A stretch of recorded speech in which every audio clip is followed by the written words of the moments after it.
All right. All right, serious game faces. Everybody get ready to be sweaty in Valheim tonight. This is going to be the hardest Valheim night ever.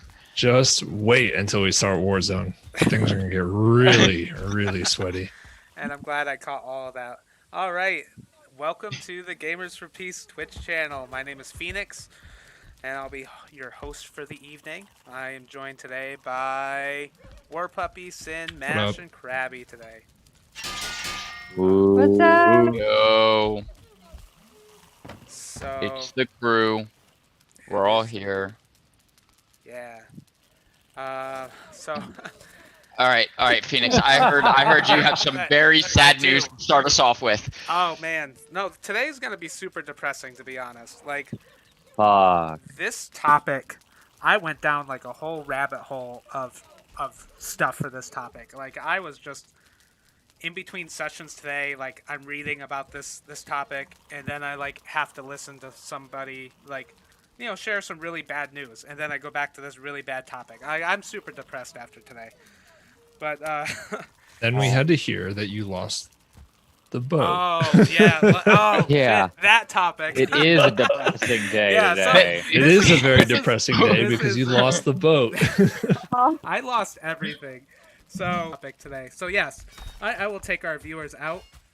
As you notice, I am not in bronze armor anymore. My character is not. And our giant boat is gone. Isn't that great? Well, I got a little too adventurous and took the boat down here and ran into some plains. I don't know if you're looking at the stream, but you'll be able to see my map there, fellas and Krabby. But that's where I died. So I had sailed all the way around, kind of exploring this island beneath us, and ended up down here. And that's actually where my second body is. My first body is here and killed by death skeetos. Oh my god. So, good Hey, thing so is, Phoenix, But yeah, do you feel terrible? yeah, I feel. No, I don't really. It's just a game. Can I make you Like, feel a little better? Sure. On Krabby and I's home server, I did Okay. the exact same fucking thing with a longboat full of iron ore in full iron armor. Went Oh, off yeah. adventuring, Mhm. death skeetos. Yep. So that's what happened. Common. Yeah. So I did not expect that to happen.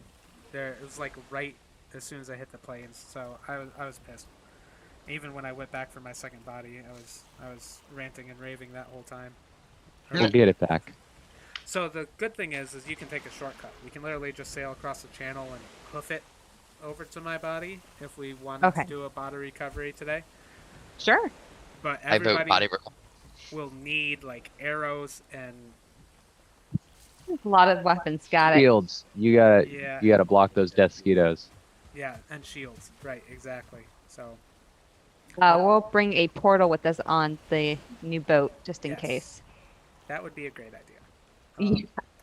Give me one moment. I have to close my door. Hang on. It's like we abandoned the home base. We don't use any of this. I can just organize everything. Like here at this base. Yeah, if we're moving stuff. Rooms, which is why I'm confused all the time. Right. We do need some organization here. I got you covered. So is that the plan? We're gonna go for my body.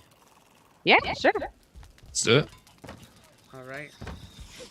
So yeah, make sure everybody's geared up as much as possible. Like, I think so after I valiantly died trying to defeat death skeetos, I went and collected a bunch of copper and tin so I could make more bronze armor so I could try again. So there's a bunch of stuff that we can use there. Should I? Do we have enough to make a iron axe? Is it worth making an iron axe right There now, is- or should I make an iron pickaxe? You could probably get away with making an iron axe. I would say iron axe probably better because you can at least use that as a weapon, right? Like, Okay. but there is enough stuff to. We already have nails, so we don't need to worry about making nails. If we wanted to build another longboat, we could. We work with the trader. There's a magic like tiara that you can wear. That's permanent light. It's like a permanent blue light that's about as good as a torch. Oh, nice. I could go for a tiara. It's pretty sweet. I like it. I could pull it off. I'm sure I could. Yeah, I think it counts as a crown. I was gonna say. I just couldn't find the word crown. I like tiara. I'm good with that. It's like slender and stuff, so Let's talk about the it's topic I kind of picked out for today. Oh yeah. Oh, God. You're still That was- light from within I'm- yourself. Like it. Right. So, today's topic, I wanted to talk about the upcoming video game. Like, this is completely our realm. 6 Days in Fallujah. So, Okay. What do we know about it so far? what do We know it's about Fallujah. Got it. And it's about the second battle of Fallujah. So, I wasn't in Iraq, I was in Afghanistan, so I'm still iffy on a lot of, like, the specific description, right? So I'm just going to actually go to my, I stole the description from the Steam app. So this is coming straight from Straight from the- a first-person tactical shooter that recreates true stories of Marines, soldiers, and Iraqi civilians during the toughest urban battle since 1968. Lead a fire team through real events from the battle. Each mission is narrated by a real person, while you experience these same moments as if you were them. Experience the uncertainty of combat through a groundbreaking procedural architectural system that reshapes the battlefield every time you play. Every room and every building changes. Become insurgents by executing authentic tactics with your team. One tap orders your team to fix enemies in. That was There's like some quote that goes around where it's like America has a tendency to go send people into places that they never should be and then make a bunch of art about how sad their soldiers are whenever they Oh come. yeah. Oh no. Like, Yeah. Like we have not the only are we audacity to do that. exploiting, make some damn money off of tragedy. Ain't that it? Cool. Yeah. So. Sorry, I got kicked from the game. Oh no. Oh. Oh shoot. All day. And so I did not know this, but this game was actually initially announced in 2009 by Atomic Games and was going to be published by Konami. And then they later canceled the game due to criticisms about the game as being disrespectful to actually the soldiers that fought and died in Fallujah. And so this was actually championed by many conservatives in 2009 to cancel it. So I just thought that was interesting. What was their gripe at the time? Like they weren't doing what to make the soldiers look good enough? Did they actually like humanize the enemy by accident and then a bunch of people got pissed? Or what happened? No, I think at that time it was just like too close to home. Like it was just too recent. Like it's too soon. Yeah, it was too soon. That was Okay. pretty So- much the argument. What, it has to be 10 So years? this, We I haven't gotten read- the entertainment war profiteering green flag yet. Exactly. Like this, from what I read, is the first game that is explicitly referencing OIF. Like we are finally forward enough in time where we are commenting on Iraq as if it's the past, kind of like the same way Captain Marvel was commenting on the 90s as being the oldies. Like we've hit that threshold. It's okay to talk about it now. According to these games. because it's the first time. According to these game designers. According to these game designers. Right. Yes. Yeah, let's specify that. But yeah, so Oh man. So with that, if I could just like one last thought on that, it makes me think about the perspective of like what Vietnam vets who were like against the war, like what they've been going through for the last like decades and decades and decades. Like how many games and movies have been based around other movies, superhero movies that have just been like, oh yeah, we're gonna throw in this like Vietnam War scene, you know, choppers and everything. I mean, like I know that that's a little bit of an older generation, but I just hadn't. I mean, like I know old people who play video games, man, and like just to think that, like, God, for the rest of our lives, we're gonna have to deal with Operation Iraqi Freedom, Operation Enduring Freedom bullshit, aren't we? Mm-hmm. Of one day, I'm gonna be playing Call of Duty 57, you know, and it's gonna be some heartfelt retelling of an Iraq War like situation, totally whitewashing it. I think that's why we're having this conversation is because, you know, there's still a chance where if we can get vocal and discuss the reasons why, if we can have enough conversation around this, and because media is covering this, like journalists are covering this, mainstream gaming articles are writing about a AAA title and speaking out against it.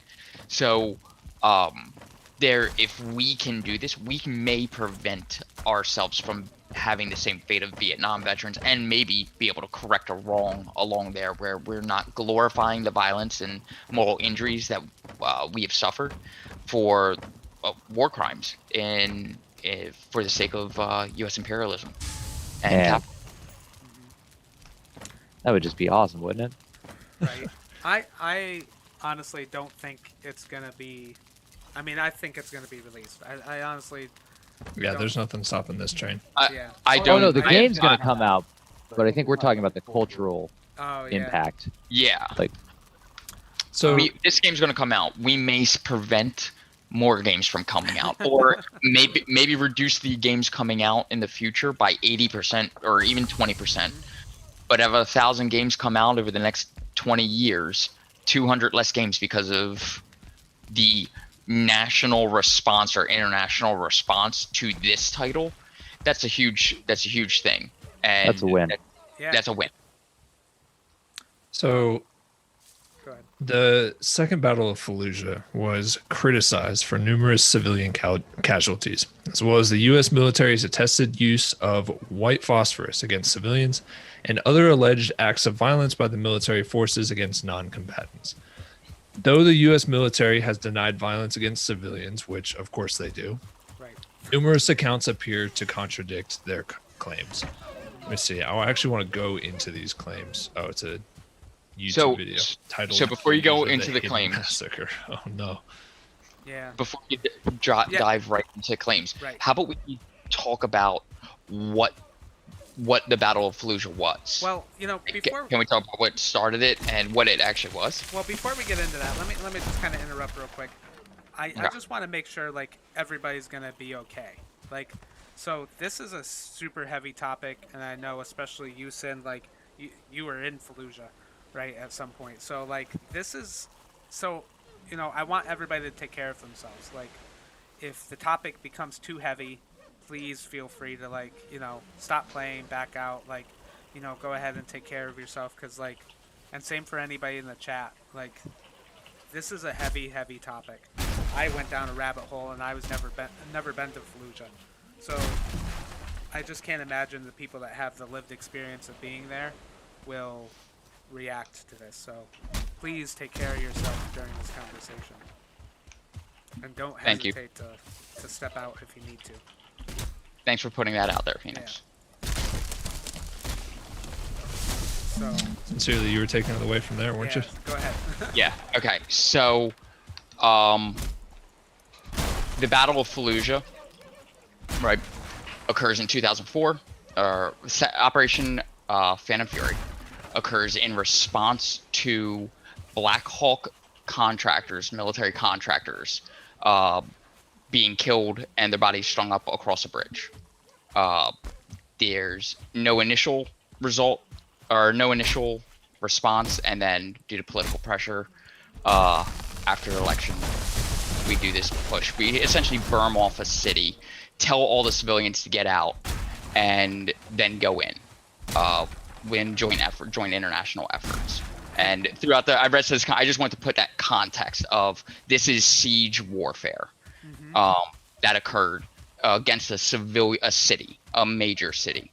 So yeah, and I was going to let you lead off, War Puppy, with that. I just want to give the context of burning off the city to people.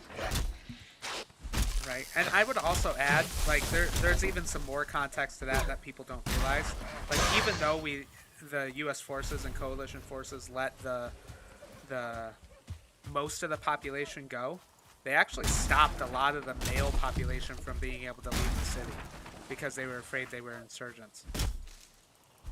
So, like, they let a lot of women and children go, but didn't let a lot of the males go. And I bet most of them, who were probably just protecting their homes, were counted as insurgent. Yeah, it's the same way that they would treat young African American men in Detroit as like gang aged people, and they use that as any excuse to lock them up. The military did the same thing in Fallujah for anyone that was like age 16 to 50 something as a military aged male. And, military aged male. Yep. I'll pass it back to you, War Puppy, because you were about to go into point. I just want to put that context out. Yeah, so I guess for a lot of us don't actually know the specifics surrounding the Battle of Fallujah, but we can give just like a little bit of background. Control of Fallujah and the surrounding area was transferred from the U.S. 82nd to the 1st Marine Division. Shortly afterwards, 4 American private military contractors, like you said, were ambushed and killed in the city. Images of their mutilated bodies were broadcast around the world. Although tactical commanders in Iraq considered these deaths militarily insignificant, U.S. political leaders disapproved of a measured approach targeting the perpetrators and instead requested a larger assault into the city. So there was like actually no tactical benefit or strategic benefit to what they were doing. It was just because of the publicity of these private military contractors. Within days, the U.S. Marine Corps forces launched Operation Vigilant Resolve to take back control of the city from insurgent forces. Ended with an agreement where the local population was ordered to keep the insurgents out of the city. The Fallujah Brigade, composed mostly of local Iraqis under the command of a former Ba'athist commander, then took control of the city. Insurgent strength and control began to grow to such an extent that by September, a senior U.S. official told ABC News that Fallujah was now the highest priority and estimated that his troops at 5,000 men, mostly non-Iraqis, were in the city. The stated purpose of the military operation of Fallujah was to weaken the insurgency in preparation for the planned Iraqi elections in January of 2005. So let's see. Let's go through the actual battle for a little bit. They had Navy and Marine recon snipers providing reconnaissance around the city perimeter. Attacking from the west and south, the Iraqi 36th Commando Battalion with their Special Forces advisors and SEAL sniper task elements. Let's see.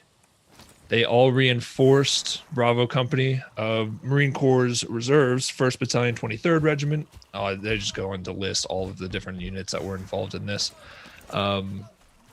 Essentially, it sounds like they basically just encircled the city while they had Marine, SEAL, and snipers kind of just watching the area. These initial attacks were a diversion intended to distract and confuse insurgents holding the city, preceding the all-out offensive. Then they had like the all-out offensive where they shut down some electrical power grids in the area, launched an attack on the northern edge of the city, and just they have the Brits in here. They got the 1st Cav in here, the Mechanized 2nd Brigade in here. They got the 5th Infantry Regiment in here. They have just about every person. They got sounds like they're J-damming just parts of the city as well. F-15 Strike Eagles, F-16 Fighting Falcons, A-10 Thunderbolts, B-52 Stratoforces, AC-130 gunships, and the F-35 would have been there if it could actually fly.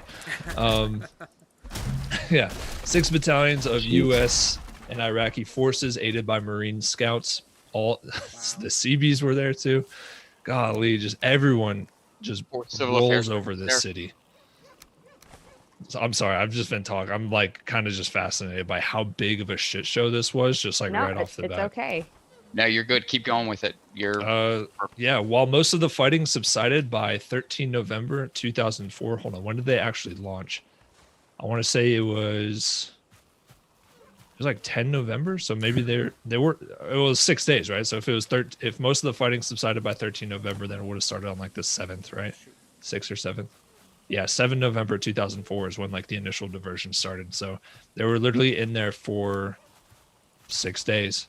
The battle proved to be the bloodiest of the war, and the battle proved to be the bloodiest of the war and the bloodiest battle involving American troops since the Vietnam War. Comparisons with the Battle of Way City and the Pacific Campaign of World War II. Coalition forces suffered a total of 107 killed and 613 wounded. U.S. forces had 54 killed and 425 wounded. I want to see where the actual tally of civilian deaths were. The Red Cross estimated directly following the battle that some 800 civilians had been killed during the offensive. And that's a low estimate. That's probably a very low estimate. Let me roll in the insurgent casualties as well. Complicated by lack of official figures, but most estimates place the number of insurgents killed anywhere between 1,200 to 1,500. So for every 2 supposedly enemy insurgents that they killed, which that number is already highly suspect, they killed 1 civilian during this time. I want to point out a quote of something that I read in researching for this about those numbers real quick. Okay. So at the time of the start of Fallujah, the estimate from what I read was in April, Fallujah was defended by about 500 hardcore and 1,000 plus part-time insurgents. Can somebody tell me what a part-time insurgent is? And how's great question. If they were on duty, like clocked in, did they count as an insurgent casualty? And if they were off duty, did they count as one of those 800 civilians? Right? Were they paid? Do they get healthcare benefits if they hit 32 hours a week for their insurgent job? So that reminds me of the Act of Valor movie. They have a scene in the Act of Valor movie where they're in like a Mexican border town, I think, and just rolling through and shooting literally anybody that has a gun. And we made the comment to ourselves, like, if this was Texas, you would shoot everybody. You would just be murdering civilians in the street, because if your assumption is they have a gun, then they're an insurgent, they're a combatant, and you need to kill them. Like, you can't apply that same morality to the people that live in America. An important point. I mean, I wasn't in Iraq, but it's my understanding that there are lots of places in the Middle East where, quote, military-age male walking down the road with an AK-47 is not an insurgent. That's just a guy with the family rifle. Yeah. Like out for a stroll. That's dudes saying what up at the Wisconsin Capitol with all of their tactical gear and their fucking rifles. Yeah. If we treated them the same way that we treated people in their own home country at just walking to and from their house, just started murdering those people, Jesus Christ, what are we doing? So clearly we're not giving the same type of not all men are created equal kind of thing, right? We're not giving the same type of rights to the countries we're occupying. Yeah. Mm-hmm. Highly sensitive unicorn says only white men can have guns. And yeah, that's pretty damn clear. Right. On a very just in your face basis, when you're occupying those countries, it is literally a mostly white occupying force that has all the guns, and no one else is allowed to have them. Right. And it actually, when I was in Afghanistan, it was 2008. And even by that time, there were kids around the post or around the base that all they'd known were American soldiers, being in that space. So, them seeing us in full battle rattle, carrying rifles, they didn't care. It didn't affect them. They didn't phase them one bit. Yeah. Because it's all they ever know. They had internalized it at that point. Yeah.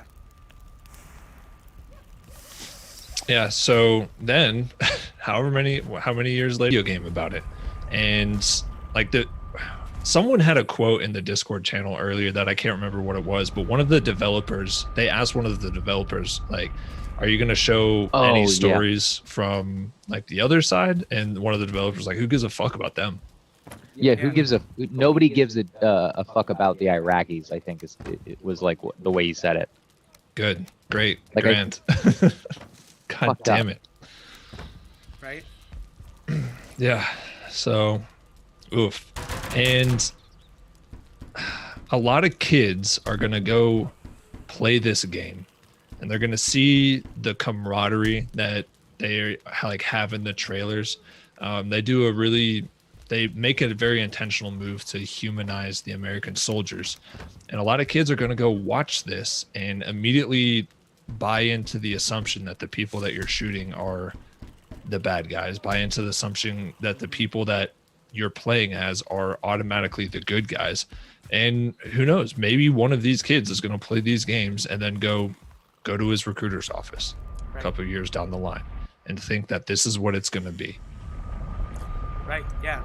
I mean, that's exactly that exact scenario is going to play out. Yeah. So what they won't tell you is that, like, so kids are also going to buy this game. I want to make this point. Kids are going to also buy this game, and it's going to be extremely popular. It's brand new. It's being marketed as brand new, like, technology in first-person shooters, the procedurally generated, blah blah blah, this, and it's trying to build itself up as a major AAA title, right, from an unknown studio, right, and like it's going to these kids, and what they're not going to be told the story of Corporal Esquivel, who was awarded the Navy Cross, and who refused the award afterwards. And then so after he did things that would be recognized as heroic and refused the award, I didn't read his citation, but if you search his name, because there's one of the things that popped up, I was like, why did somebody do this, refuse his award here? You'll find like all sorts of websites that are just hero worshiping his citation, and I didn't read it, but like his story, it might be getting told in here in framing that isn't going to include the fact that he didn't want this reward. He didn't, for his own personal reasons, right? And I wish I could find what those personal reasons were, but because his quote is just personal reasons. But it's going to glorify the murder house scenario where now for, I guess, First Sergeant Castle, who was shot a hell of a lot of times and returned fire with only his M9. Like, there's things that I remember occurring at the time leading up to my deployment to Fallujah, after where Phantom Fury was glorified quite a bit regarding these stories, and this is just a retelling of those glorifications for hero worship and packaged for kids to consume in a technological format that teaches them military tactics and things to make them easier to recruit and indoctrinate into military lifestyle. Mm-hmm. That was a rant. Yeah, no, that was good. That was very good. Yeah. I just yeah, the chat's kind of blowing up a little bit too, you know, that Oh yeah. Oh yeah, been following along. Right? So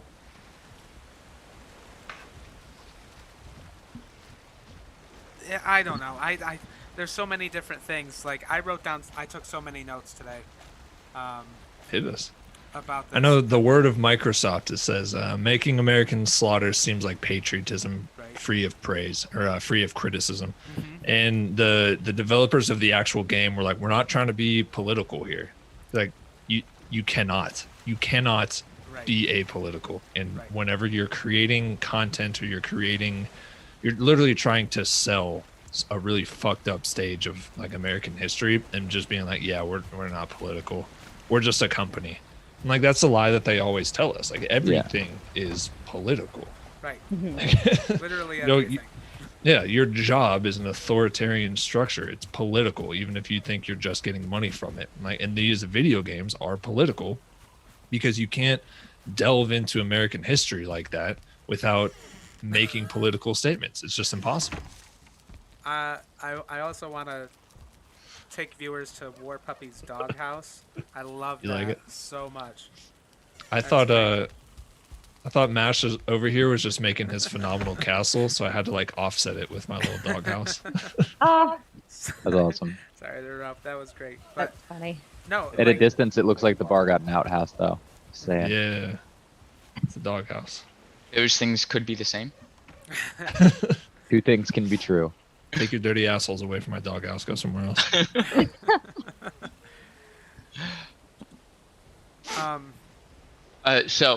Following up, Metagame Gate mentioned conservatives love America but hate Americans. Right. So there's a little bit more to that corporal story that I wanted to bring up because this amazed me, and I wanted to share this because I was outraged, and it goes a little bit in time with the current state of affairs of the country. So,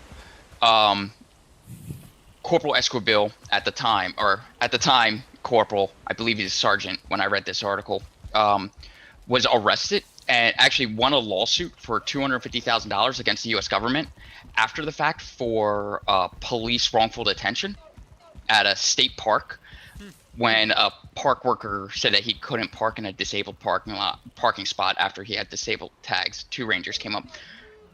But the story is a lot longer. But the federal government that had tried to award him the Navy Cross then refused to honor and right the wrong of a wrongful imprisonment, wrongful detainment, and potential harm, physical harm to his combat sustained injuries. And then he was settled for $250,000. Oh, wow. So that story is part of 6 days of the legacy of the 6 days in Fallujah, that like kids that are going to be playing this, or the people that are going to be recruited, or the advertised audience isn't going to hear is now just starting to see the stories in the media. This story I just brought up, the recent Army medic that was just wrongfully assaulted by police, and that's all over social media currently and going on. We have The lieutenant. I believe, yeah. Yeah. I didn't want to misquote his rank, but I think it was a lieutenant, and he was a medic in the Army. Yeah, I saw someplace, but yeah. These things happen to veterans. We have deported veterans that have served in Fallujah, sustained combat injuries, and then get deported because they don't have citizenship, but they could serve in our wars overseas. Right. So, like, this is all the legacy of the military and what is currently being glorified in 6 Days to Fallujah.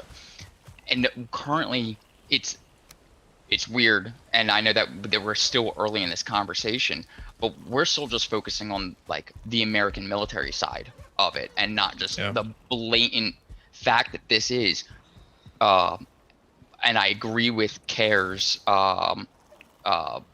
moniker for what kind of game this is. This genre of game is an Arab murder simulator, and I agree with that title for what this game is trying to do. So. I just want to throw that back in just to keep that on everybody's radar, that like, Right.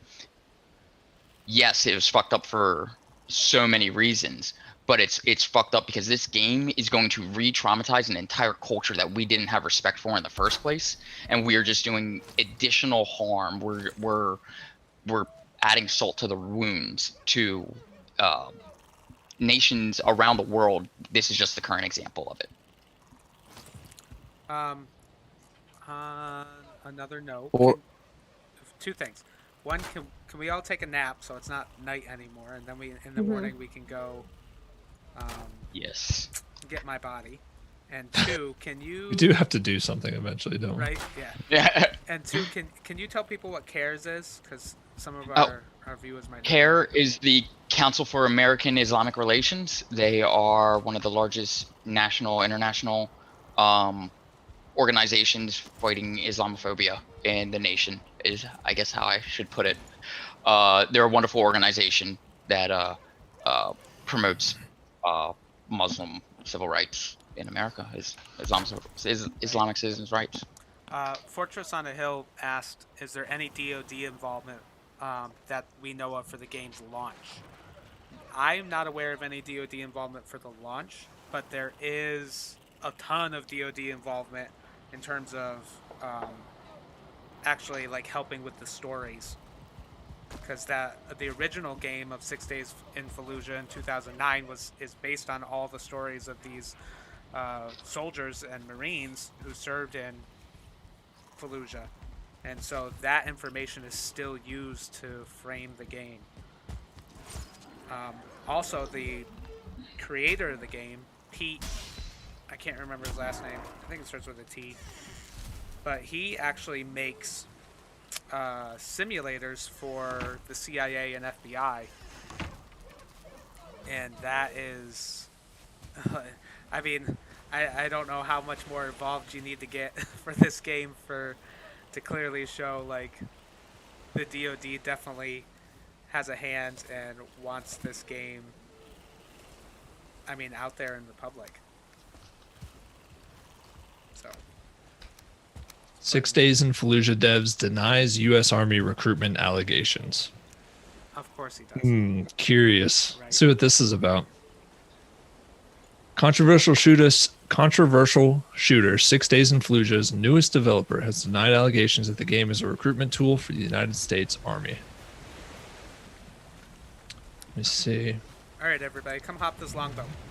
I just got to make flaming arrows real quick. I just found the wood. I had been looking for that, and then I got stuck on my ram. So give me one moment. No worry. Yeah, I'm repairing my shit. Yeah, it's DoD without DoD fingerprints. Yep, and that's how the DoD operates in general anyway. If you look at... I just finished the book Base Nation. That entire book, the DoD is involved in so much more than we actually realize, but they stay hands-off enough. Like, just enough to have that deniability. Like our base, our temporary... Do we have any food in this base? There is plenty through the portal at the first base. I'm gonna start organizing as soon as I come back. I promise. I'm already working on a cellar. I promise. The answer is Super Destructo. Isn't the DoD involved in most military video games to make sure the U.S. military is portrayed accurately? I know it's a fact for movies that they do that. Yeah, I had read it, but I didn't confirm it or not because I'm not sure if that's just a meme or not. I did just go trolling through their U.S. Army esports recruiting Discord. Oh yeah. I didn't see anything, but we'll see. So I just took like a bunch of quotes from some of the stuff I read.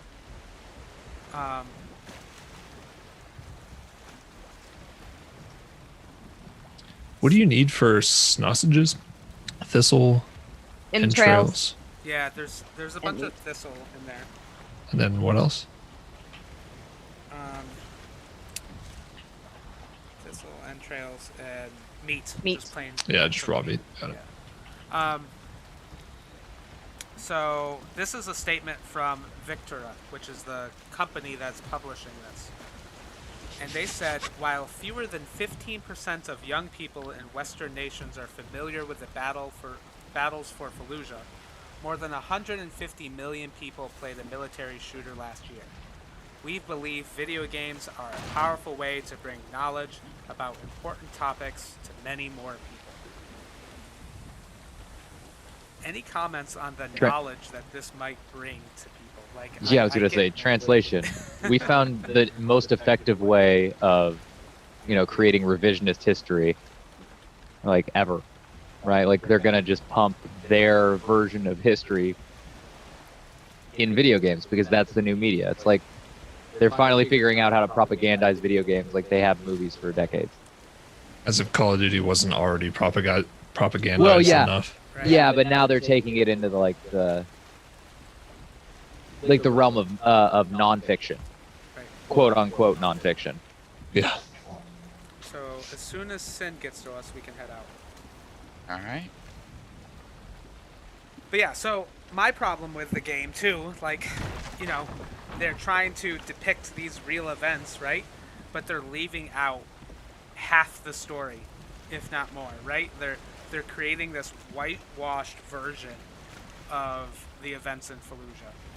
So why is it that in the old Call of Duty games they would have you play as an actual Nazi soldier killing like U.S. American troops, and that didn't seem to be a big deal, but then trying to do the same thing with, you know, a supposed insurgent in Fallujah would be a step too far. We can't do that. Right. You know. I guess the real reason is we didn't all realize how many fucking Nazis are still running around in our damn country.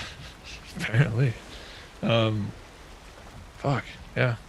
I don't know. It's like whatever like marketing professional was like, yeah, we're gonna sell this game with controversy. Just now we all have to live with his brainworms. Now we all have to live in his reality where this game exists.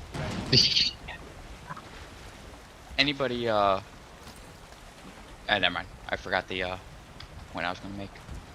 Took me a second. I got distracted by my inventory. I will sail. I'm just really taking us literally across this channel, and we're just gonna hoof it. All right. Like, I'd rather not lose another boat to dead speed. Can you ping where it's at real quick? I'm gonna put down a marker on my map. That's smart. Yeah, hang on. Whoops. Oh, I remembered my point that you were making about the not playing as Nazis in the original Battlefield and Call of Duties and things, right? The difference is that their brown skin is in. That's Wouldn't be that's my surprised. body, and that's where I'm gonna land us. Okay. Body. That's body. Got it. Fuck. Which way am I going? We're all typing this body on that ping. Mm-hmm. Yeah, we are. Where am I going? missed it. Can you reping it? There's the body. We're not all going there. Body. All right, I have no idea where. You wanted to type it into. Yeah, I had to. I want to know just so I can properly mark and commemorate. More body bags to go drop off right there when we all die. Right? Mhm. We all just get murdered by death mosquitoes. A beautiful grave. Do you get to use the white phosphorus in 7 days in Fallujah and 6 days in Fallujah? So they. That's a great question. I know they did that in that one Spec Ops: The Line game. Right. That was making like an explicitly anti-war point, weren't they? So Yeah, I was gonna say that was the I couldn't remember the name of it, but I wanted to bring that up as another really political war game. So this game, they actually completely gloss over that. They don't Oh. have you use it at all. Surprise. Doesn't appear. Huh? Is that a raft? Yes, that's how I came back from my body the first time. Oh, Oh, gosh. no. I didn't want to waste another boat, so I just built a quick raft and came over here. Phoenix is weak.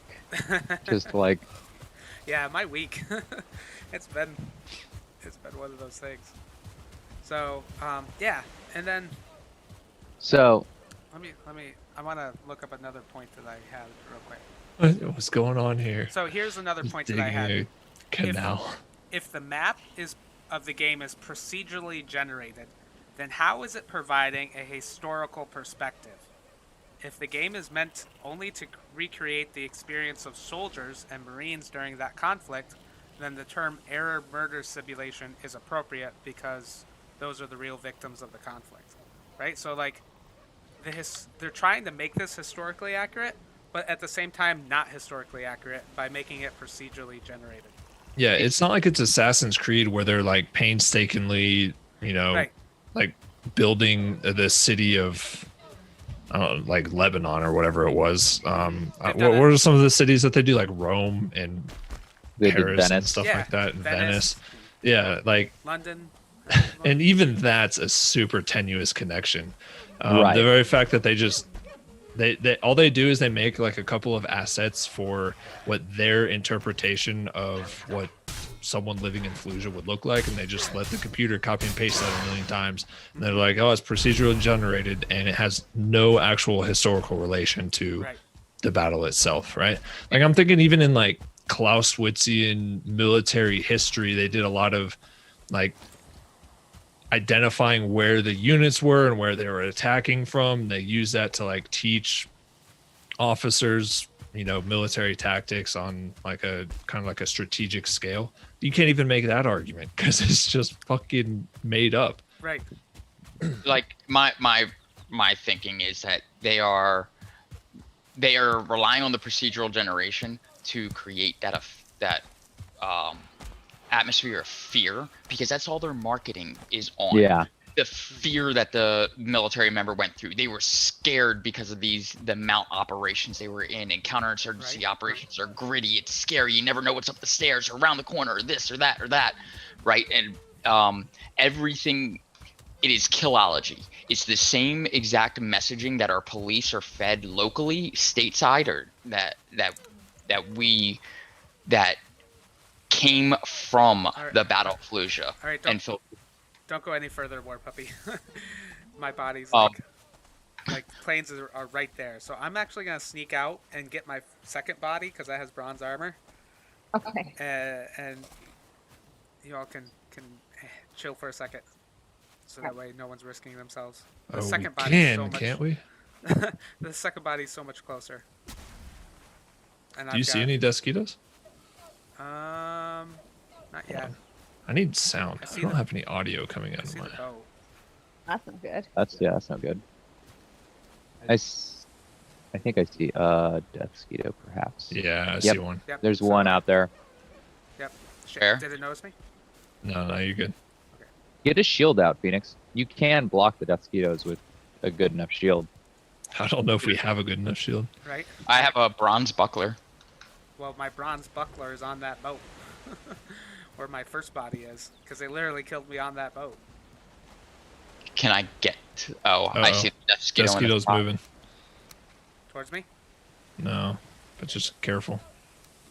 Can I swim over to the boat and kind of sneak I don't it? think so. That Desquito, those things have like pretty far Aggro range. aggro range. Yeah. Oh, Mash, I see you drawing that bow. You better be certain. Right? Yeah. If you're not hitting that thing on the first shot, then it's like, oh shit. It doesn't know. Oh, it's coming. Oh shit. It's coming. Shit. Got Oh, it you on the smoked second. it. You got it? Nice. Jesus. Yeah, I got that one. There's another one though. If we can get the other one, then those are the only two. What arrows, man? They got way more drop than. I'm firing tracer Yeah. rounds for you. Don't worry. Yeah. Get feel your like bitch ass over. here. Oh, I feel like here I'm it watching the Battle of Helm's Deep, where everyone's just firing the arrows. comes. Oh, here it Oh, comes. it's coming. Here it is. Y'all better hit a shot. got nice. it. Yes. Good job, Sin. Nice. Oh, I Get your got. shit. Only 2 for now. Okay, let's just take that boat and Darth got that Pedizita. You got all your stuff? yeah, and the rest of my stuff should be on the boat. Oh, my Alright. body's right there. Don't move the boat. It's actually just floating. Oh. Oh yeah. Here it is. Oh, Hey, we shit. did it! I got junk. Yeah, just toss it. I'll pick it up. That. Take your time. We're not gonna dive to Desquitos. or anything. Desquitos anytime soon. We're at all. totally in a safe place. Yeah. Zero Da, chance. da, da. Just casually perusing the wares of his dead body. Waiting for little green men showing up. Well, there's so much good stuff here. Is there? You're tossing me a bunch of like junk. Well, that's the stuff that I was currently carrying. Here's another piece of junk. Thank you for the stone axe. Needed that. Here's some arrows. I don't know if you need the arrows. Okay. Anybody else can loot whatever's left. All right, we're Some getting out of stuff here. Is there anything worth looting? Yeah, there's a mace there still. I got the pickaxe. Yeah, and the pickaxe. Oh,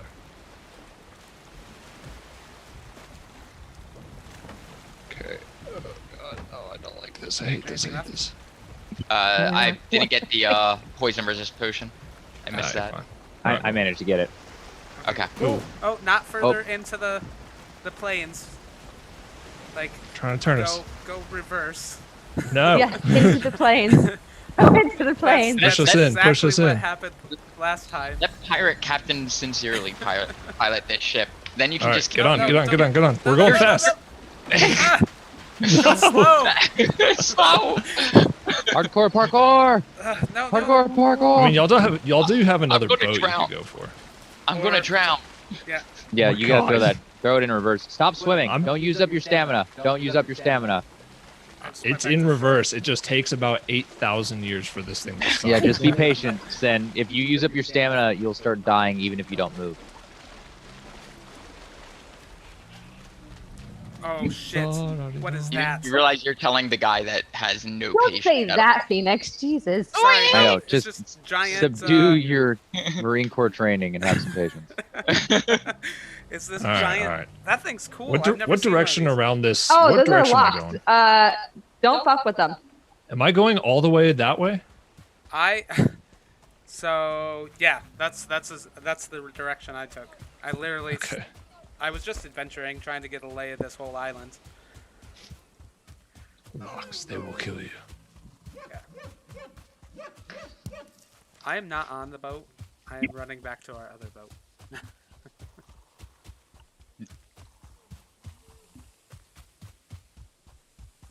I just want you to know, Phoenix, that we did know that you weren't on the boat. Oh, We really? didn't leave you on accident. We saw you go back. I assumed you were going for the boat. I think we all did. Yeah, I thought you were getting the other boat. My bad. I Yeah. literally thought you left me behind, and I'm just like, fuck that guy. Yeah. No.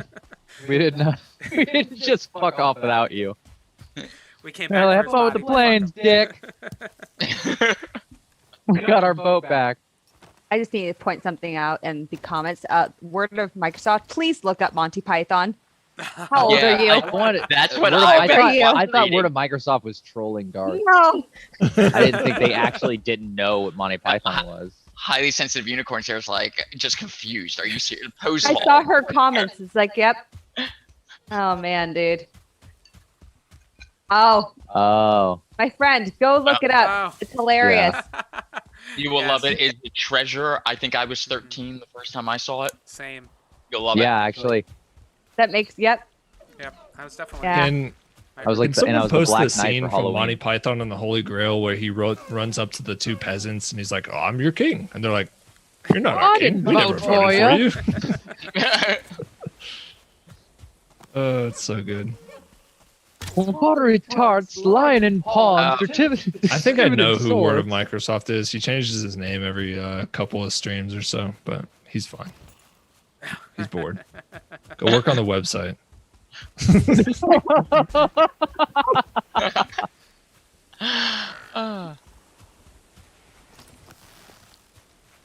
I'm about to lose a. Oh, please tell me, Darth, you got it covered. Wait, All right. So now that we got the hard part out of the way, what do you guys want to do now? Right? Actually, we could meet in that swamp area is humongous. I have not seen a swamp that big, and we've only explored maybe like a tiny portion of it. well, we got the whole crew. We're all combat ready.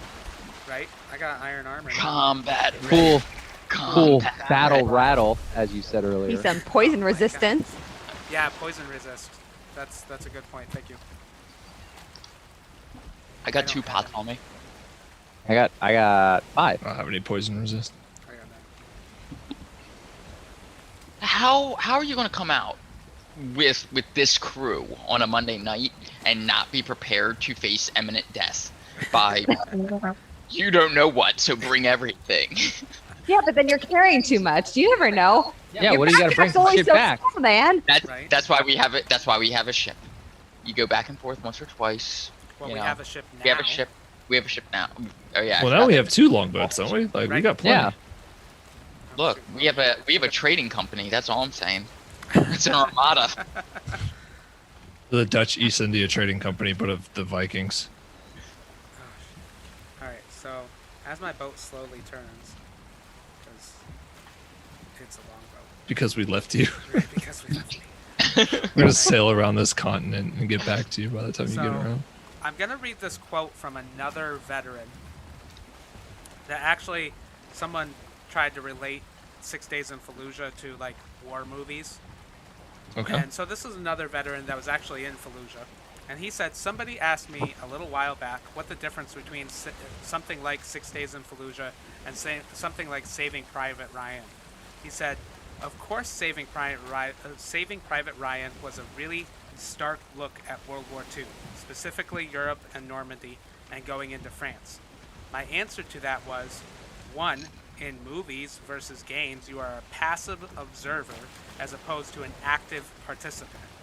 And 2, Saving Private Ryan never promised to deliver you to the battlefield and make you experience firsthand what those soldiers did. It was a movie about something that was completely fictional. The backdrop was World War II, of course, but the actual story of the squad that went to go save Private James Ryan was fictional. And so I think that's a big difference between like this video game and like Call of Duty, right? I play Call of Duty, but Call of Duty's fictional. Does anyone see that deer just hanging out in the ocean next to us? Yeah. Yes. For a swim, Trying to man. decide whether or not I should bring that up. You don't know where he's going. He's on an adventure. You He's leave off him to the alone. sunset. So I'm trying not to pull a sincerely here and just try to thread some needles and just screw everything up. So I'm taking the long way around. There you go. Yeah, so first of all, World War II was the last legally or morally justifiable war that we were actually in. Right. So rooting for the good guys, rooting for the Antifa soldiers who were literally killing the Nazis, who had concentration camps, is a different thing than rooting for soldiers who like we empathize with. They're all probably just like high school kids who got a shitty deal and now feel like they have to join the military to pay for college or pay for healthcare or get a job. Those kids are now over in Fallujah imposing a military presence on a country that doesn't want them there, doesn't need them there, and is explicitly for oil. Like what? Like Question mark? Yeah. yeah, like big fat question mark, weapons of mass destruction that didn't exist. And It was for equating that Raytheon to and World War fucking- II is laughable. Yeah, it's a complete false equivalency. And like what you said about Call of Duty as well, like they just started recently coming out with the Black Ops games, or not recently, I don't know, a decade ago, that's focused on Vietnam.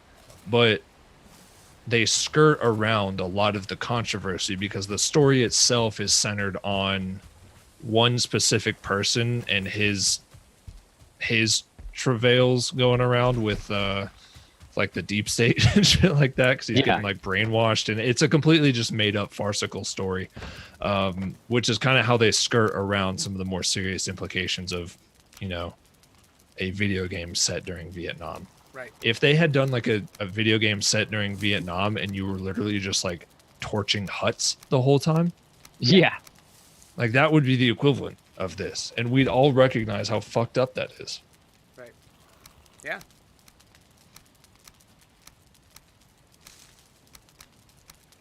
There was also something else like that this same veteran commented, and I thought it was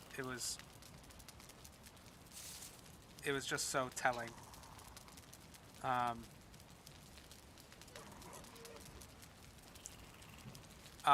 It doesn't matter what the battlefield is. That's empty. That's a hollow promise. You can't do that. There's no way you're going to portray anywhere near what it's like to be on a battlefield digitally. And if you somehow figure out a way to do that, you need to get rid of it, because it's, quite frankly, a product that I wouldn't wish on anyone. I want to echo or mirror that. Like, this game is going for military and war simulation of one of the worst combat events that is described in, like, there's language about the Battle of Fallujah that describe it as that, right? Why are we trying to re-represent and tell that story? Period. Right. Like, why do we want the most realistic representation of this game? What is your reason for desiring to go through the shit that fellow guys from my unit would tell me while I was in Fallujah, because they were there at the time of Phantom Fury? Like, I wasn't there for Phantom Fury, but I had friends that had been, and then went on their second pump back to Fallujah a couple years later. So, like, why do we want to recreate that story for kids to play? Yeah. Like, I just wanted. Go ahead. Oh, I wanted to bring attention to what Fortress on the Hill said about this basically being the video game equivalent of Black Hawk Down. Yeah. there's quite a few movies. Like I don't like war movies in general. I hate them so much. But I'm gonna die. Oh no. I'm The gonna die shaman in the got me. water right now 'cause I'm stuck. No. are you, The tide got me stuck and I am drowning. that's great. I had 25 mil. That wasn't great. Well, come on, guy. Oh, you really did die? Yeah, yeah. We went to the most dangerous place on the map and we survived and it was okay. And then I died to a shaman right when we get back. That's great. All right, let the tide come up and then double jump. Oof. That's a big oof. Right there. Excellent. No, that's good. But no. There we go. Thank you. Thank you. Fortress Yeah, on a Hill Fortress on a says, Hill. yeah, read that out, please. That's a good one. He says, people once having played the game will literally have a mental alternative history when confronted with historical counter-arguments. Like Trump, the more times the lie is told, the more people are inclined to believe it. Right. So if they keep, like, by putting this out there, you get it into the public conscience, like, into, like, that this is the way it is. Mhm. And then it's an uphill battle to tell the truth. Right. Because you're going to have to fight through people's preconceived notions that have been reinforced with entertainment media and other people around them having the same, new biases. Right. And then now you sound like the crazy one trying to tell the truth. Right. It is historical revisionism in a game. Like, Yeah. they're trying to depict what it was like by not depicting what it was like, right? Like, not using the white phosphorus in the game, not showing how many civilians were actually killed during this conflict, not showing that they didn't actually let males out of the city, not providing the perspective of the Iraqis who were really just defending their homes from American invaders.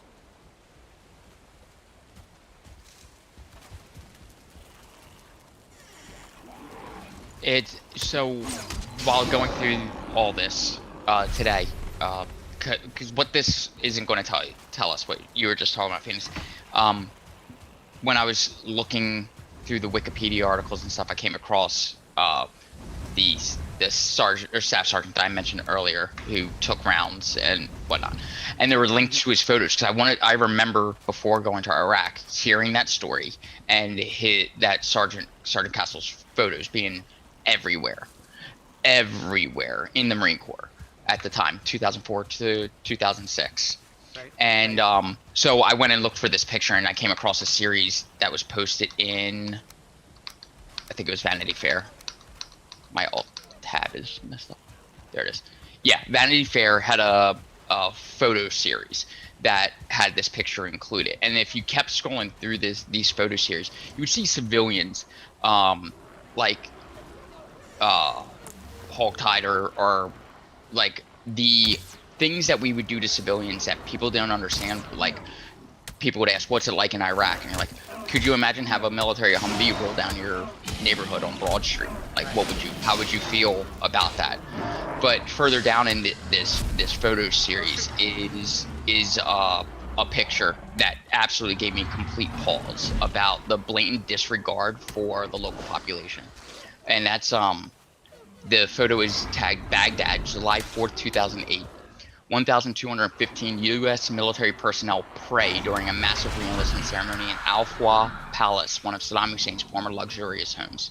So in a Muslim nation, you have a religious service going on, in like a prayer occurring after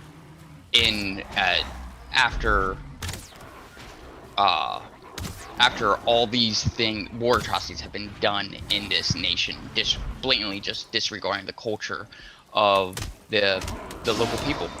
And I don't think that's going to be retold. Like, I do not put faith in a company that's named Victoria that it's going to represent the atrocities of like the civilians faced on their own. I died. Oh shit, You were troll. saying all that. I didn't want to interrupt you because you were on a roll, but I just died because of a troll. They're breaking things. Yeah, we're working on it. There's no. a troll here? Sorry, I was like looking off screen at these photos. You were on a. Those photos are heavy. Yeah. Yeah. You were on a roll, but no, I 100% agree. Like this, there's no way this video game is gonna even be remotely historically accurate, and it is not gonna show all the messed up things that Americans, frankly, did in Iraq. It's just not gonna depict those things. A metagame gate brings up a great point. That Fallujah, Battle of Fallujah, Operation Al-Fajr should be ranked as a massacre, like Wounded Knee and My Lai. I think that is absolutely precedent. I think there's absolute precedence and believe that as well.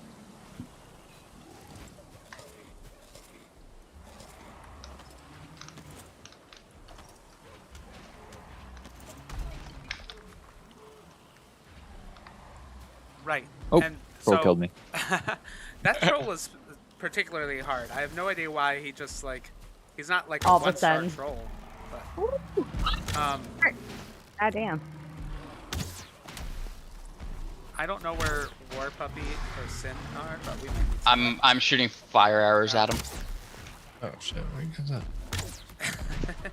Up the hill. War Puppy's okay. just chilling. He's doing his I'm thing. building. Oh, there's a Grey Dwarf Shaman behind him. That's why. Oh, is that why he's Yep. So The word of Microsoft. yes, Oh, I was go just ahead. gonna say it. You go for it. Brings up the fact that it's all rooted in racism, and I think that's something that is a whole nother can of worms and deserves a lot of conversation about. But just the mass Islamophobia that went on around the same time as this, right? Like with the invasion and everything else. Well, how? Well, not just. I'm sorry. I mean, I say Islamophobia, but really, what I mean is just an overarching like racism towards all people from the Middle East. Period. Or people that we think Or are even from the Middle East, right? Like Yeah, look at the or Sikh look like, community. or yeah. But And people, yeah, there was all kinds of hate crimes perpetrated against Sikhs specifically, right. which is they're from Asia. yeah, totally egregious, but just shows the ignorance of, and how readily, how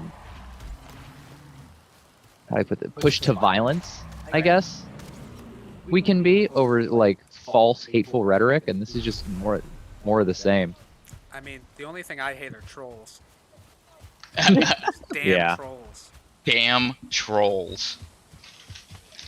But no, and I think unfortunately this game will probably revive a lot of that BS. Like, imagine how many people are now gonna jump back on the "I hate all Muslims" train.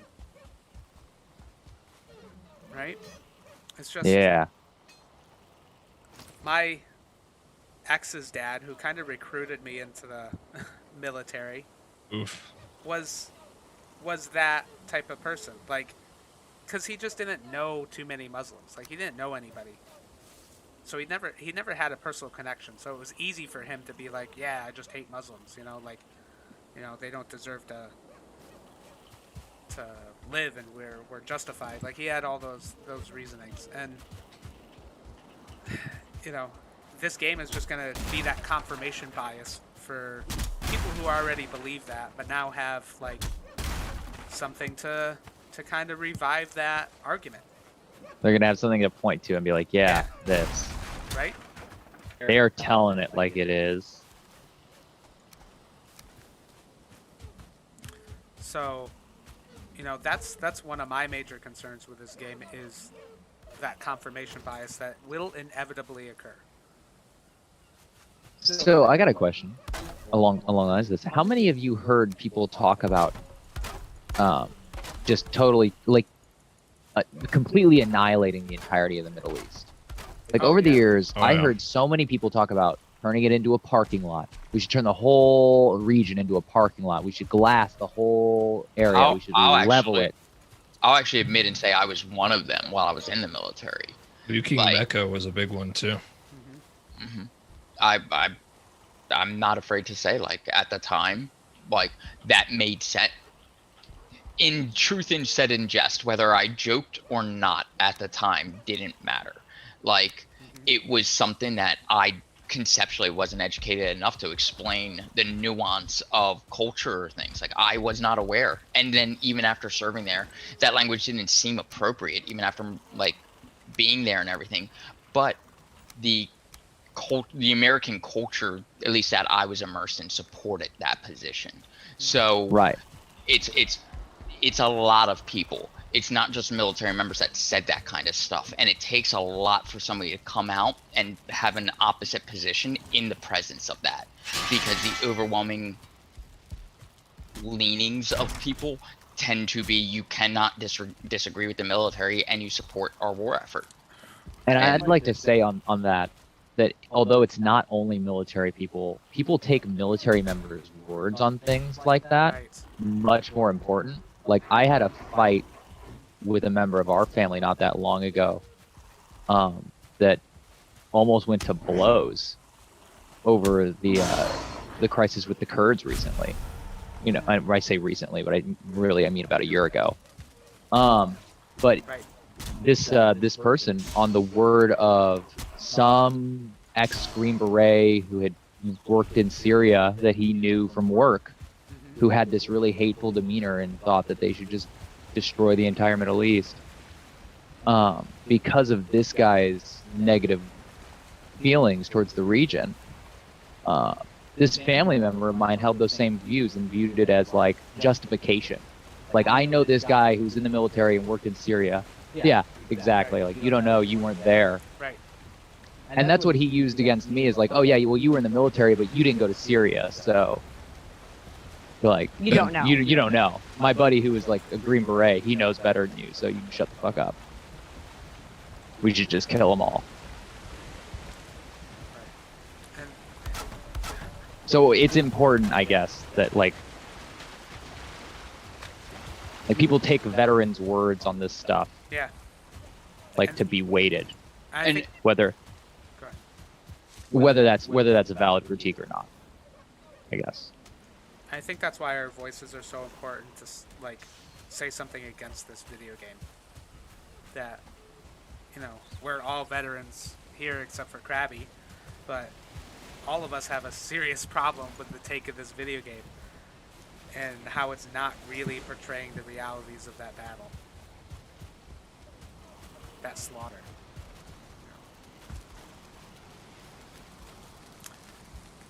Yeah, I told you today's topic was heavy. Heavy topic. It's a good topic. It's a needed topic. It is. It's a topic that can also bring a lot of healing.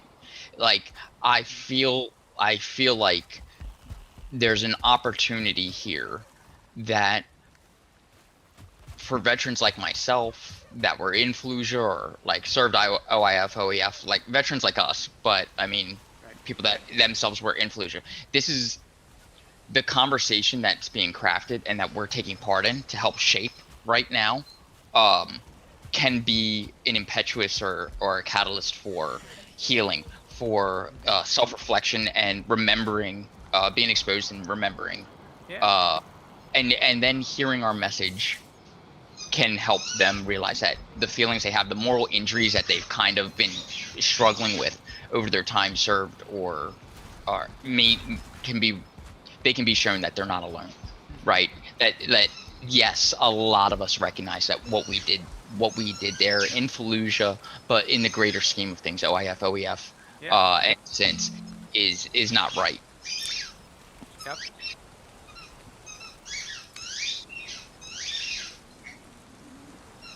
So he's got a squeaky toy just going. Yes, Ham. my big guy Moriarty has a squeaky toy. Sorry, that's adorable. Yes. So, I mean, there's so many questions I had about this game, but you know, the producers point to the fact that there are 26 Iraqi civilians that contributed to the story of this game. And at some point, you do play, at least in one mission, a Iraqi father trying to get his family out of Fallujah. Jesus. And so that's what they point to as being like the culturally sensitive part of this game. However, like, you know, those 26 Iraqis whose story you hear, you know, how much were they handpicked? You know, how much are they, you know, these stories being like picked out to send that very specific heroism of the United States military? You know, that's a portrayal of what we want. And how much did the occupation benefit them? Mm-hmm. Because, I mean, those of us here, you know, I think we all know that there are definitely like people that within the Iraqi civilian population who made a pretty penny off of the U.S. invasion. Right. And not a lot of people, but it did happen. People trading in intel or trading in people or selling stuff or working as Iraqi National Army.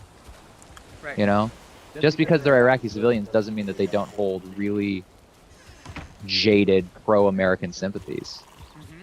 Yeah, because a lot of the bases that we occupied, I know at least in Afghanistan this was very true, is that they were leased, you know, from locals or from the government. So we paid like a rent for that property. And so, Metagame Gate hits it. yeah, Wait until part 2, Sim Abu Ghraib. right? Jesus. So I didn't mean to talk over you. No. That just caught me by surprise. Just It's just, Yeah. Hey, it stood out to me.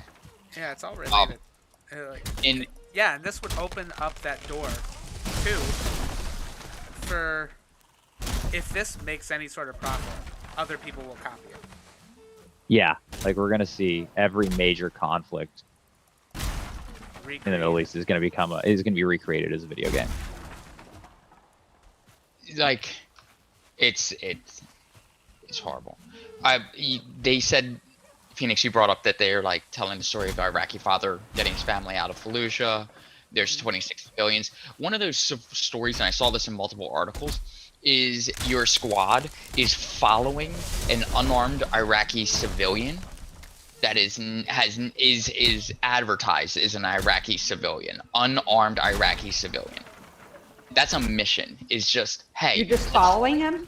let's follow this civilian. Isn't, like, as a military unit, isn't that a war crime in certain ways, or like predecessing like the lead up to some fucked up intent? That why is our military just following a baseline civilian and For no reason. for Just no waiting reason? for something to happen. Is that Trying to go back to that my a- law of land warfare. Is that I a don't- is that a true representation of the Iraqi civilian experience? Right.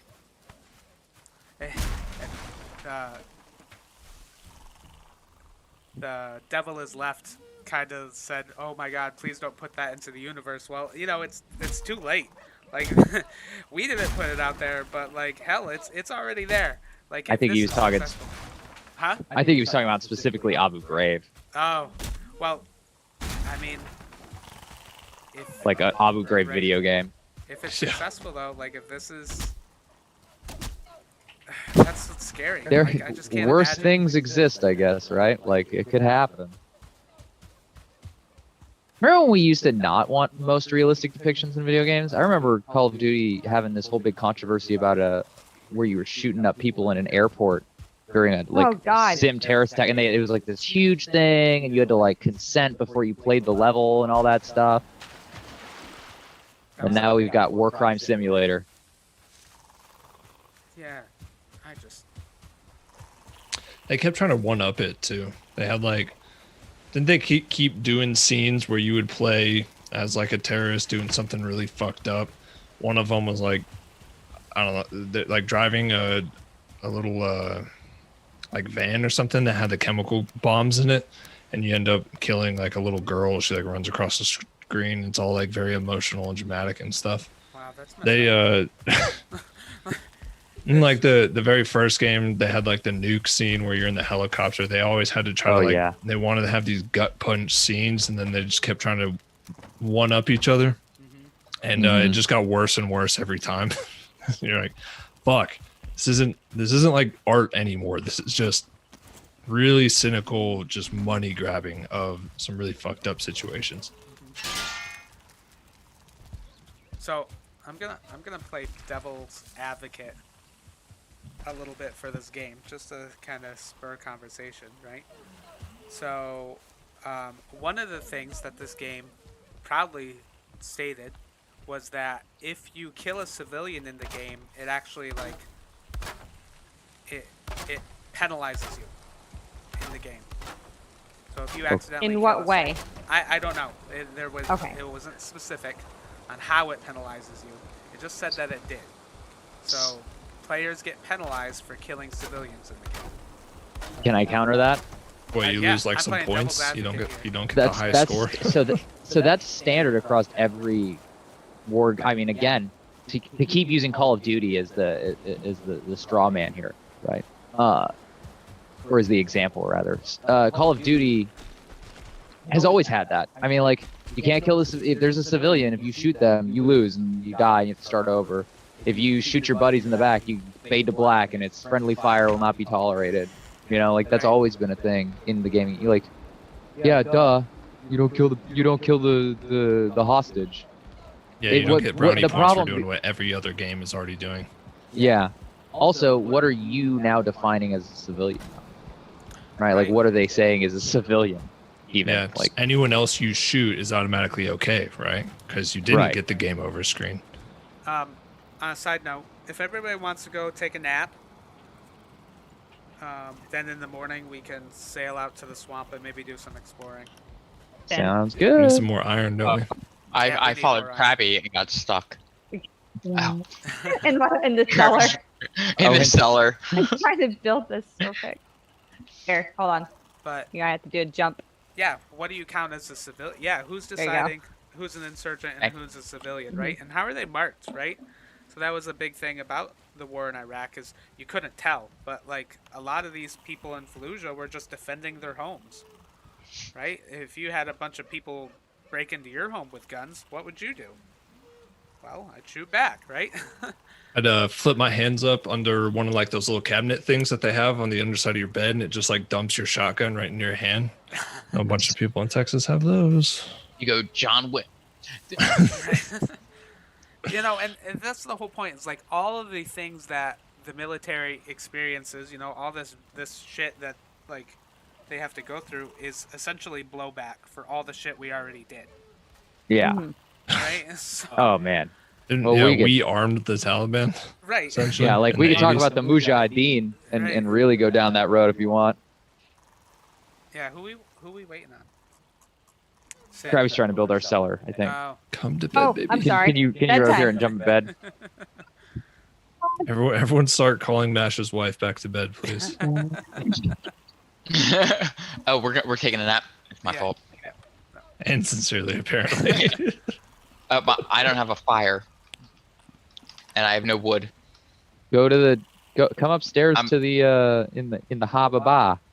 I didn't realize that Ha Baba had a upstairs inn. Yeah, there's an upstairs Is it a inn. tavern That's now? the whole point that I built this up. That's the whole reason I was building this second story we was can so we get up actually beds. take Oh, I down don't that have other bed there. building.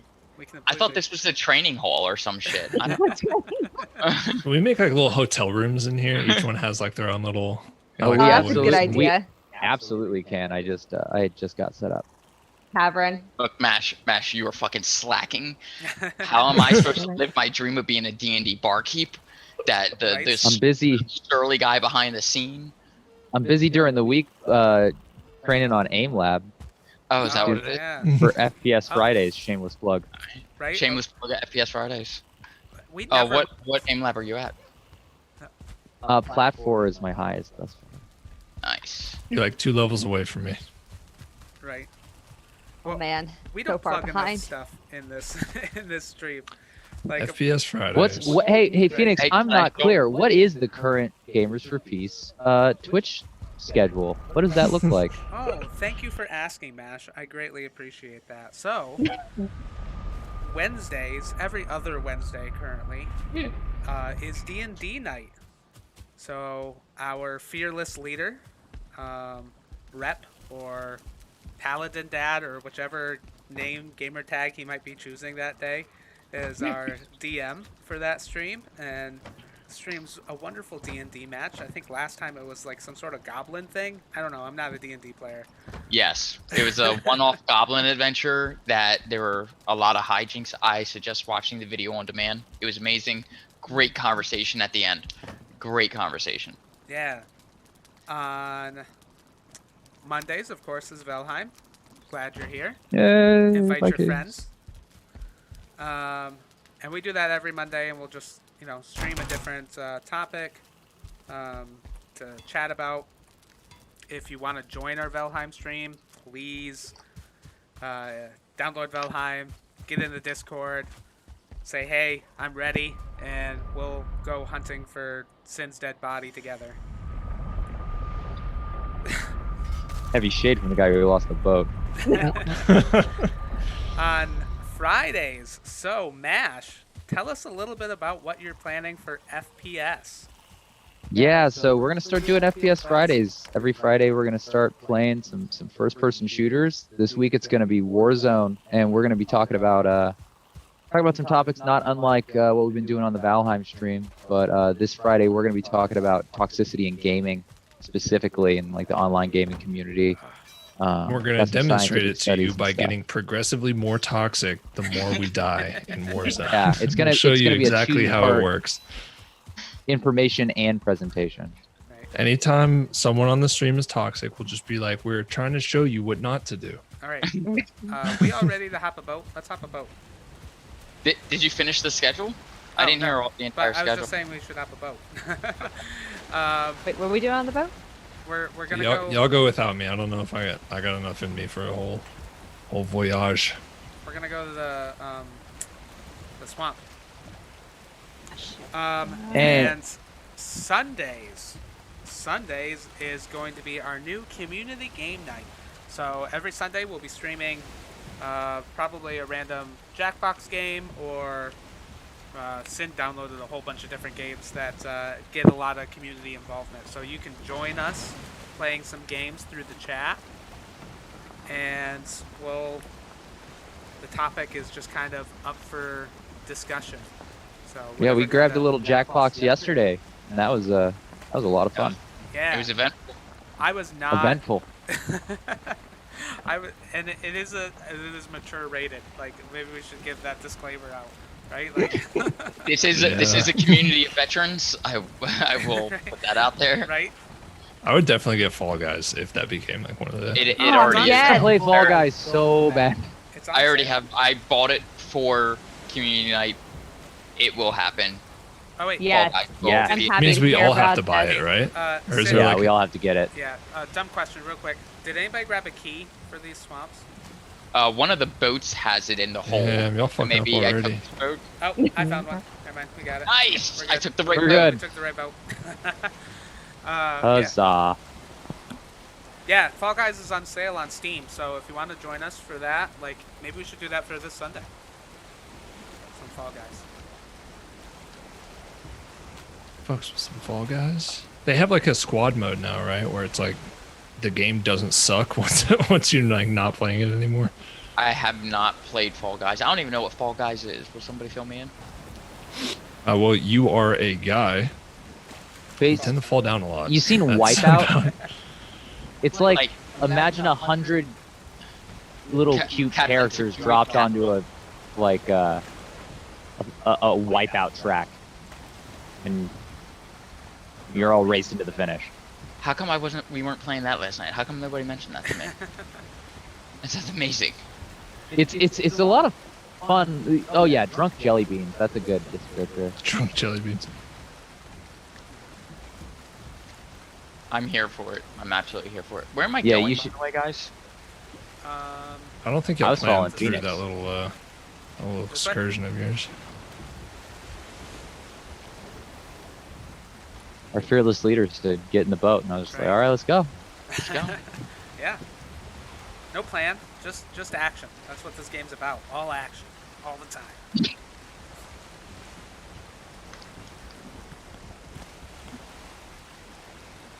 No, that's I'm not looking true. forward to more of the more Valorant play also. Yeah, Valorant's gonna be making appearances on FPS Friday as well. It's got some really good squad gameplay. Mhm. That game is so toxic, though. The people in that Yeah. game, What- man, I suck. I know I suck. You don't Why have do to you- remind me I suck, and everybody wants to remind me that I suck. I thought you did all right yesterday. I You did am, better than I did. Kept dying all the time. I am bronze in aim labs. Okay, like I know that my skills need a lot of work, but I played a little bit actually last night of Valorant, and man, people are mean. I mute everybody and kind of just look at the chat every now and again, and people are still mean. Maybe we should play Valorant this Friday then for our Toxicity Gaming stream instead Right. of if you're. Of course, I've got Call of Duty chat muted because it's so toxic. So there's another point the other way around for Call of Duty. Yeah. Do you play I just the don't even. Battle Royale mode? Have you played that in Call of Warzone. Duty when they had that? Yeah. Yeah, briefly? when we say Warzone, that's what we mean. It's Battle Royale mode. Oh well, the There's also Call of Duty like standard multiplayer. well, I mean like the not the drop in the Verdansk map. They had very briefly that like 50 on 50 game. Oh yeah, that's not around right now. Right. I played that a little bit with the chat on. Huge mistake. Holy crap. These people that were on this chat, you hit a rock. Yep. And I took it. Is there such a thing on as top of it. stereotype-sensitive veterans? Word of Microsoft. Well, not stereotype Like, sensitive. what does that even mean? Look, I don't like my feelings hurt, okay? But no, I'm I muted, mean, by the way. I just realized that. Yeah. I We're really cool don't leftists. care. We've got aesthetic. Says the guy who doesn't have a camera and is literally just a potato. Okay, look, I'm sorry I had to replace the roof on my fucking house, okay? I'm a poor socialist, not a rich one, okay? I'm one of those jealous socialists, not the out of touch ones. Oh, okay. But no, I mean, I think, I don't care. I still play those games. I feel like I have a pretty thick skin. But I'm more concerned about like the kids and the teenagers and stuff that play this game. We're gonna get attacked by a troll now. Party on, Garth, I am tagged because you're by- talking about Oh, women God, that hurt. specifically. Oh yeah. I just wanted no. to. I wanted to say that I found so much information about misogyny Fortress. specifically in shit. gaming that we're saving that for a Fortress. second week's chat. It's getting its own whole week of discussion specifically around How are we moving? toxic misogyny. Oh, All right, everyone. I I'm hope about to hop off. I explained that all right. all right. Good luck with all of your not crashing into island endeavors. Thank you. Well, Sin's driving, so First mistake. See Yep. everyone. See ya. later, man. Yeah, we might need to build a workbench or something real quick because this thing's about to die. We don't have enough wood. I think it's wood. Oh god. Okay, so now that we're not dying though, I want to restate my point. Like, I found so much. There's actually been so much scientific work done on the misogyny in video games that we're gonna have to take a whole separate week to talk just on the toxic women hating Right? Oh, that is involved in gaming. Because it's got its own separate roots from the That's, from the general anger and toxicity of gaming. Another troll here. A completely new troll. You're just a troll magnet. I Means. am. That is my lot in life. there's a bunch of great orbs here. I too. can't help if trolls think I'm sexy. We've all got a type, I guess.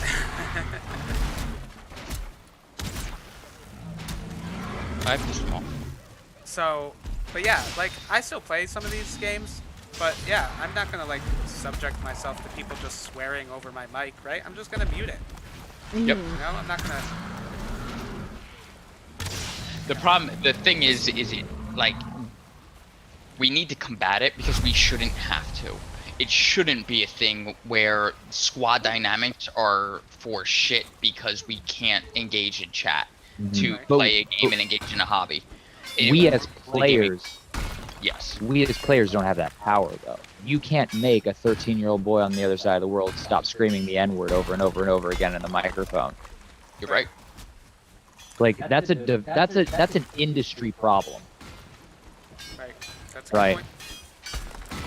It's something that we have an obligation to voice our displeasure with, right? Yeah.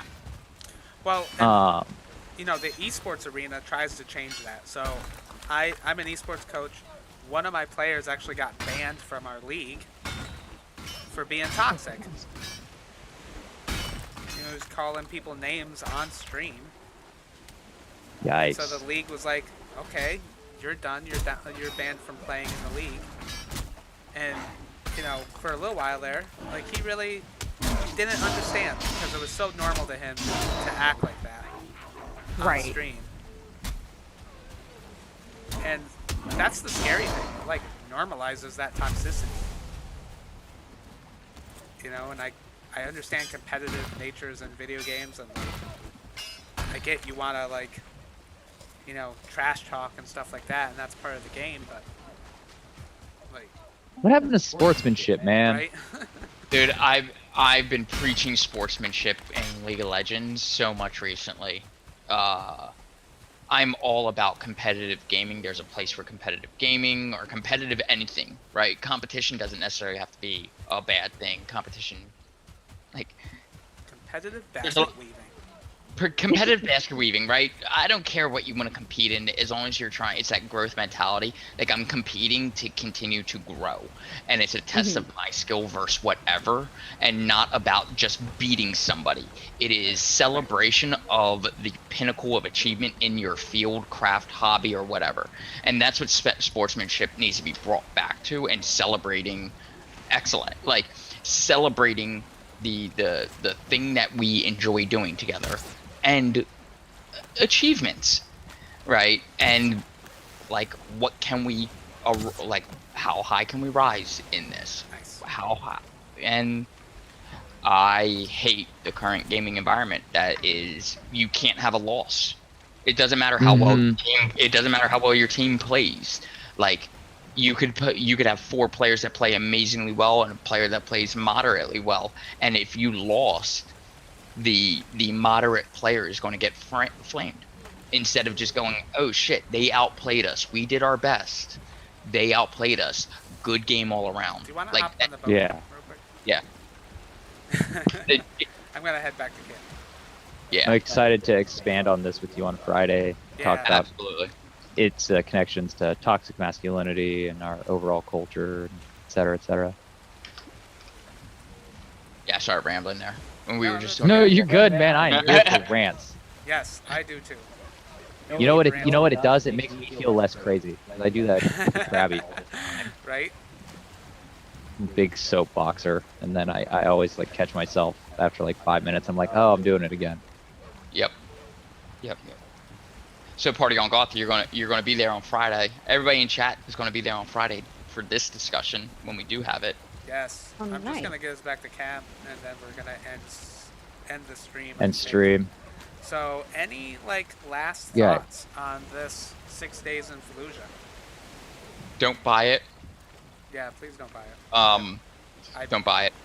Yeah. Like the 10 viewers that we have and anybody that watches this clip sometime in the future, don't engage with this. There are much better games out there.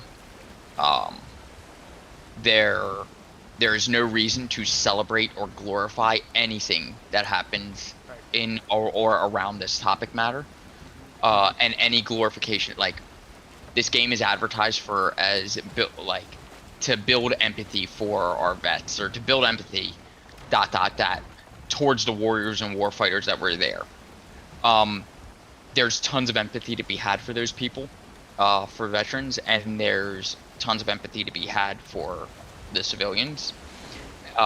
This is not the way to build empathy. This doesn't build empathy at all. It reinforces the power structure of why we were there and the justification for it. Don't give in. That's my final rant on 6 Days in Fallujah. Yeah. I couldn't agree more. Nash, you got any last thoughts?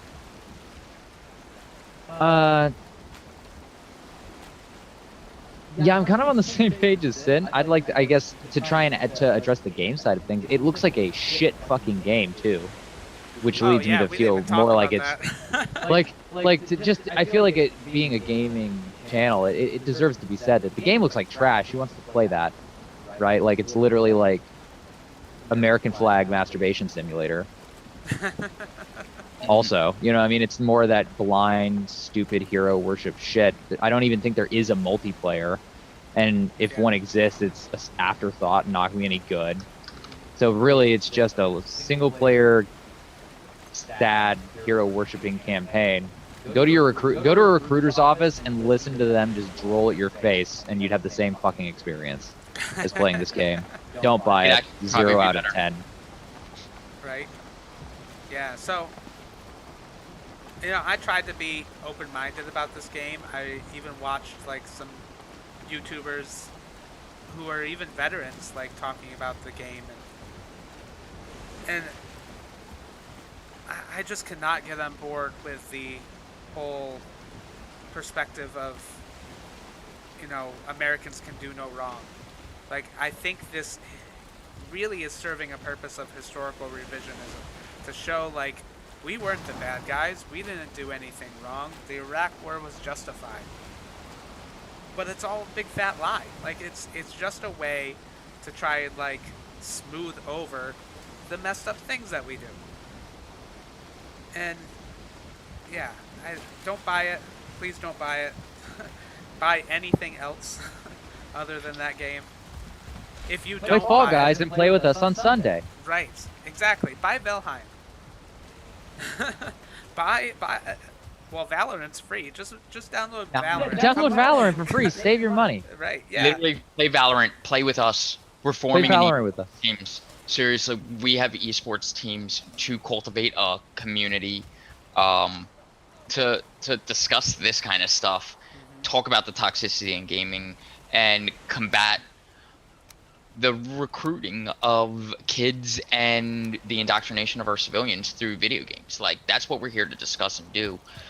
Join us. If you're watching us and not already following, hit the heart.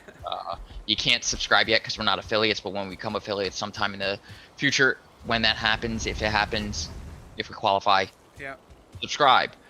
Join us in Discord.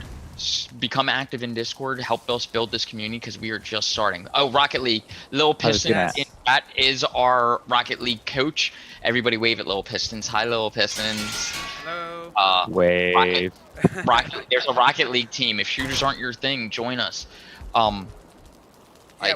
This conversation isn't just solely based around 6 Days in Fallujah.